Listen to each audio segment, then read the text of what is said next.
Assalamualaikum warahmatullahi wabarakatuh.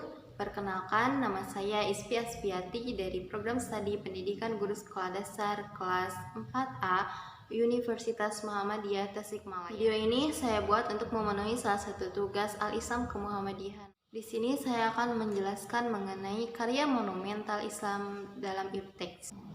Perkembangan Islam dimulai pada saat Rasulullah Shallallahu Alaihi Wasallam mendirikan Daulah Khalifah Islamiyah di Madinah. Islam berkembang tidak hanya di Madinah saja, tetapi di negara-negara yang berada di Jazirah Arab dan sekitarnya. Perkembangan Islam terjadi pada masa Daulah Abbasiyah. Menurut Montgomery Wattway, dalam bukunya, dia mengatakan bahwa agama Islam tidak memilih kaku antara ilmu pengetahuan, etika, dan ilmu agama. Fakta sejarah menunjukkan bahwa pada masa Daulah Abbasiyah dari tahun 132 sampai 923 Hijriah atau 750 sampai 1517 Masehi, Islam pernah menguasai dunia selama lebih dari 700 tahun. Sejarah singkat Daulah Abbasiyah. Dinamakan Daulah Abbasiyah karena pendirinya merupakan paman Rasulullah SAW yang bernama Abbas bin Abdul Muthalib, serta khalifahnya yang merupakan masih keturunan Abbas bin Abdul Muthalib, yaitu Abbas As-Safa, Abu Ja'far bin Al-Mansur, Harun Ar-Rasyid, Al-Ma'mun, Al-Mu'tazim, dan Al-Wasik. Daulah Abbasiyah mengalami kejayaan pada saat pertama berdiri sampai Khalifah Al-Wasik, karena pada saat itu Islam benar-benar menguasai semua bidang kehidupan, terutama di bidang ipteks. Perkembangan ipteks di zaman Daulah Abbasiyah. Perkembangan ilmu pengetahuan di zaman Daulah Abbasiyah sangat pesat sehingga menghasilkan disiplin ilmu dan ulama-ulama yang besar. Di antaranya yaitu satu, ilmu hadis, di mana ulamanya yaitu Imam Bukhari dan Imam Muslim. Dua, ilmu fikih, di mana ulamanya yaitu Imam Hanafi, Imam Syafi'i, Imam Maliki, dan Imam Hambali. Tiga, ilmu tafsir, di mana ulamanya yaitu Abu Jarir At-Tabari dan Abu Muslim. Keempat, ilmu filsafat, di mana ulamanya yaitu Al-Kindi dan Abu Rusid. Kelima, ilmu matematika, di mana ulamanya yaitu Al-Khawarizmi dan Al-Farabi. Keenam, ilmu kedokteran, di mana ulamanya yaitu Ibnu Sina. Dan terakhir, tujuh, astronomi, di mana ulamanya yaitu Abu Mansur Al-Falaki dan Jabir Al-Batani. Sebab-sebab kemajuan ipteks pada masa kejayaan Islam, yaitu satu, agama Islam. Fanatisme pada agama yang kuat ini mendorong umatnya untuk melakukan pencapaian-pencapaian di bidang ipteks, dan sesungguhnya ada dalam beberapa ayat Al-Quran. Salah satunya yaitu diantaranya Surat Al-Baqarah ayat 164, di mana Allah memerintahkan manusia untuk berpikir menggunakan akal dalam mengamati alam semesta, sehingga pada masa itu Islam mengalami kejayaan. Yang kedua yaitu pemerintahan yang berpihak kepada ilmu pengetahuan. Keberpihakan pemerintah kepada ilmu pengetahuan sudah menjadi ciri umum daulah Islam di seluruh penjuru dunia, sehingga bisa mempercepat dan menguatkan ilmu pengetahuan pada masa itu.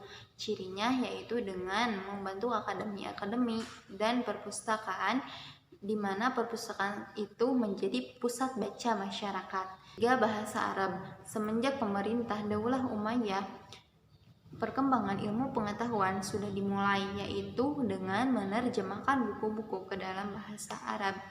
Dan ini tidak dilakukan oleh penguasa saja, tetapi dilakukan oleh masyarakat juga. Empat, pendidikan. Tidak dipungkiri bahwa pendidikan merupakan laju perkembangan iptek, dan para khalifah pun menyadari itu, sehingga mereka membuat banyak lembaga-lembaga sekolah, lembaga perguruan tinggi, observatorium, dan perpustakaan. Kelima, penghormatan kepada ilmuwan. Pada masa itu ilmuwan sangat dihormati, sehingga kerajaan pada masa itu memberikan kebutuhan kepada para ilmuwan.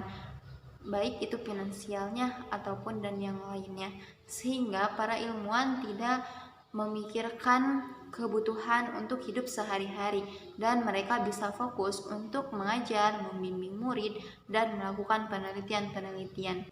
6. Maraknya penelitian. Pada saat itu, kerajaan mendorong para ilmuwan untuk melakukan penelitian-penelitian di segala bidang, dan salah satu hasilnya yaitu di bidang matematika yang dilakukan oleh Al-Khwarizmi, di mana Al-Khwarizmi itu menemukan angka 0 dan konsep-konsep matematika yang sampai saat ini masih dipergunakan. Dan yang ketujuh, perdagangan internasional. Perdagangan internasional ini merupakan sarana yang efektif untuk komunikasi antar peradaban dan mempercepat kemajuan iptek. Sebab-sebab kemunduran Islam dalam iptek. 1. Faktor internal. Seorang pemikir asal Libanon yaitu Shaikin Arsalan dalam bukunya mengatakan bahwa bangsa Barat memegang teguh keagamaannya dan bekerja keras untuk kemajuan iptek, sehingga Arsalan berpikir bahwa kemunduran umat Islam karena umat Islam tidak lagi berpegang teguh kepada agamanya dan tidak bekerja keras.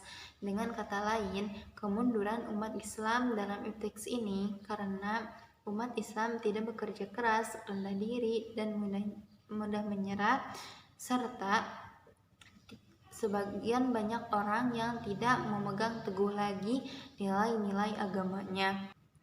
Padahal sudah dijelaskan dalam hadis yang artinya, aku telah tinggalkan untuk kalian dua perkara yang kalian tidak akan sesat selama kalian memegang teguh dengan keduanya, yaitu kitabullah dan sunnah nabinya.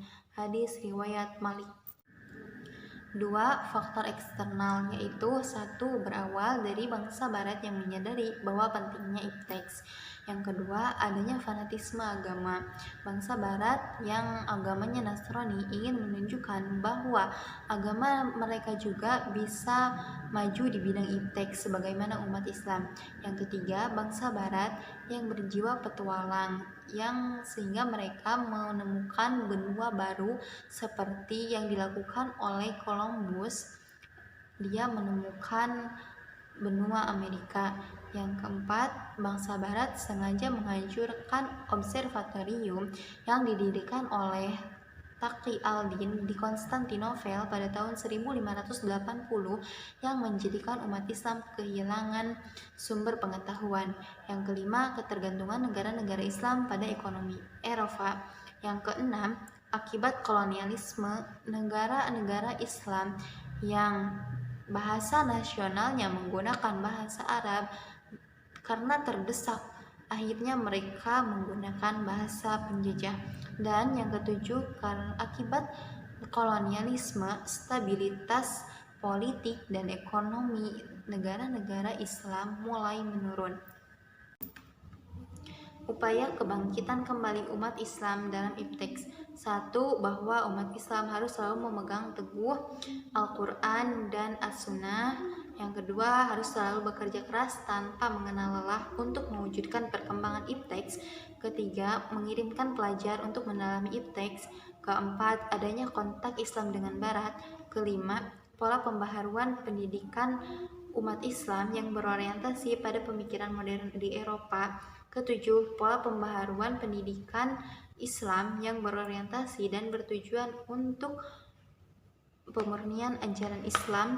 Dan yang ketujuh, pola pembaruan pendidikan Islam yang berorientasi pada kekayaan dan kebudayaan bangsa masing-masing yang bersifat nasionalisme.